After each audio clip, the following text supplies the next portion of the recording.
To strengthen your marriage, invest more in your friends.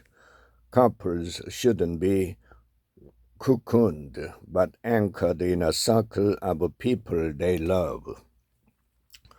When Bert experienced intense mood swings, the first person he turned to was usually not his wife, but then his close friend of more than 2 decades.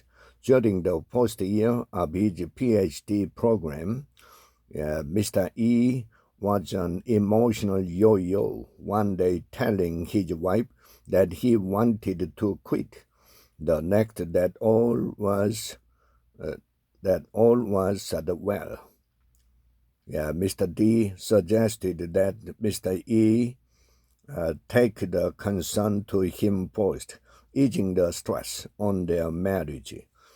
I didn't make a vow to Dan on my wedding day, Mr. E told me, but I'm able to uphold my vows, I think, more fully because I can process some stuff with my best friend before I bring a more polished version to my wife. Research has affirmed Mr. E and Mr. D's approach.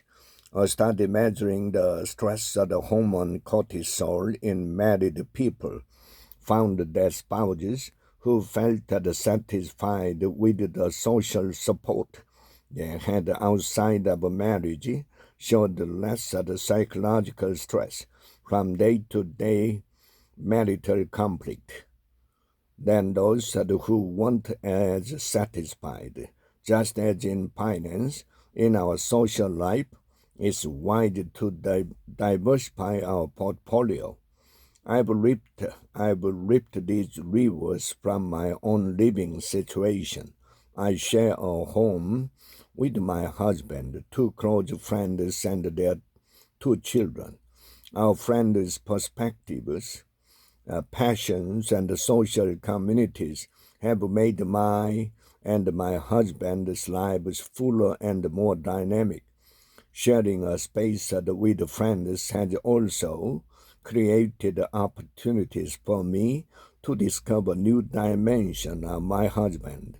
One afternoon, I noticed him happily engrossed on the living room floor with our housemate, the toddler, who was endlessly uncapping and recapping markers.